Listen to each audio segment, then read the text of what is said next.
Alright, hey, welcome back to the LSJ channel. We're here, we're going to show you the my Lathe Tool freestyle here in a moment. I just got done with this blank. I rounded it off. This is a red oak. I got a red oak master underneath that I made on a previous video that you probably seen. You guys were standing off to my right, but I thought, well, maybe it'd be nice if you guys had a little better overhead view. So I just finished rounding this off. Let me get rid of our tool rest there. Put that over here, put that out of the way, and I'm just going to, for right now, move my tool rest base right down here, make room for my Lathe Tool Freestyle, which is right here. Tell you what, I'm going to switch that bit around. I've been using that quite a bit.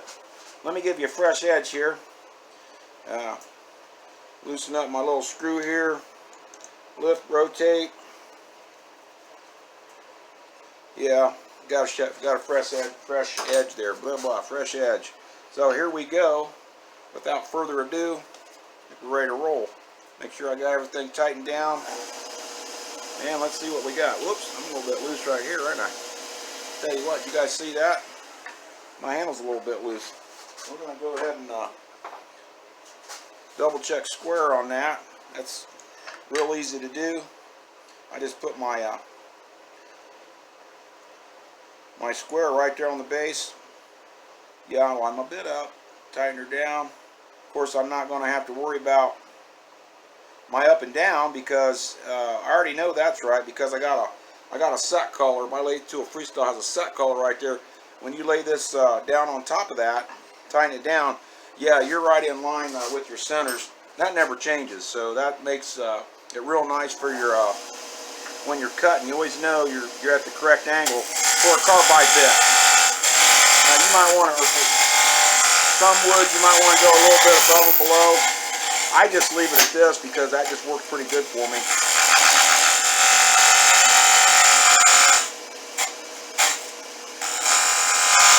I don't know, I just like to stay with what works, you know. I just do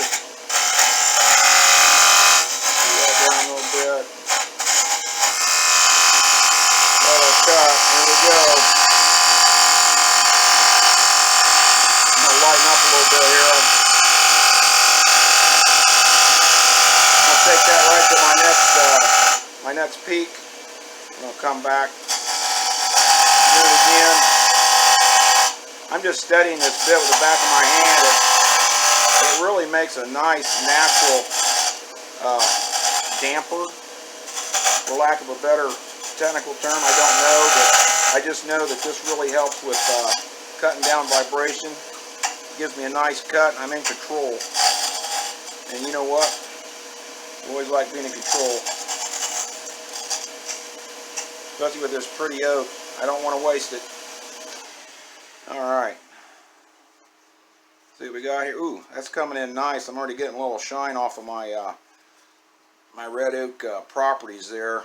That stuff is so pretty when it's finished anyway, and yeah, it makes a great looking spinning wheel, which is what I like to do in my spare time.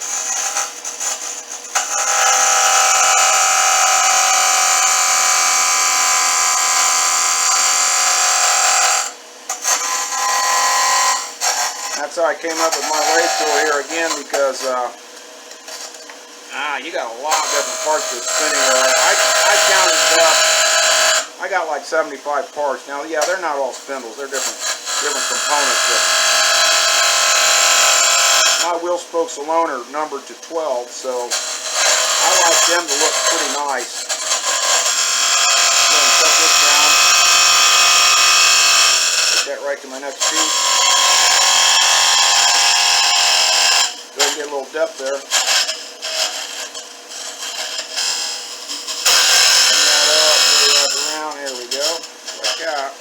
Then I'll go a little bit low for a final cut.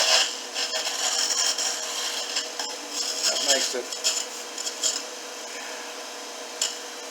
a little nicer to control that way. That way I know I'm not pushing on this bit and getting my cut out of square.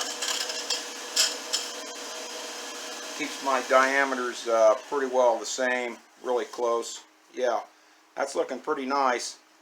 Yeah, of course, red oak, you're going to have a little bit more hairiness because of that grain so prominent, but that's what makes it so pretty when you go to finish that. So for me, that's worth a little bit extra. I got to do a little bit of sanding here. I'm just going to go real light here, knock the hair off. Don't want to heat. You know what? That's the wrong piece. There we go. One of my 100 grit. I think I picked up 60. I don't even know why that's in there, but don't press real hard. Go ahead and knock the hairy off. That sounds weird. There we go.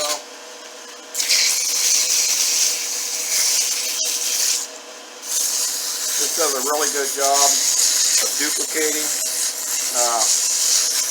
Is it exact? Well, I guess that depends how critical a measurement you're doing. But yeah, that came out really well. I'm pleased with it. Let me show you what I got here. Let me get it down here with my other part. I don't know if that's a good one. Okay, whoops, dropped it.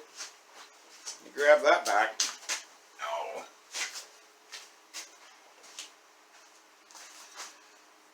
There we go. Yeah, that's looking good. Typically, it looks like it's probably pretty close. That's an average. When I moved these points, I just got done with a little bit longer piece. When I move these points, I just use a regular square, like you see me set that point, and I just kind of do it point to point. This one here I hardly ever have to move because I just leave it there. It doesn't get in my way. And I just got to change the other one, excuse me, for my lengths. So right there I'm getting about 1360. That's the high point of this this round part. Let's see what we get here. I'm getting, yeah, it's different, but that's why everything's not exact. Right here I'm getting 1369. So I went from 60 to 69. So yeah, it's about 9 thousandths difference. But so what's a matchbook? Well, who knows what a matchbook is anymore? But yeah, that's not very much. That's a way thin piece of a gap. So it's not doing too bad. Yeah, I got to sand that a little bit more, but not enough. It's going to make a huge difference. To me, that's a pretty good. That's a pretty good duplication. I get that within. Honestly, if I can get it within 30 thousandths, I'm pretty happy. 35 thousandths. Getting at 9 thousandths, that's. I think I just got lucky there, guys. But that can show you what my Lathe Tool Freestyle can do, and I'm pleased with that. And that's what it's for. It makes great freestyles. It makes quick and accurate duplications, obviously.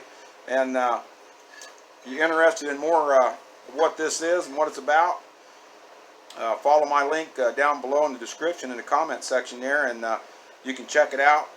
And I appreciate it if you like and subscribe if you want to see more of these videos of me doing some turnings. And I just appreciate you stopping in and yeah, looking overhead like you are. So thanks a lot.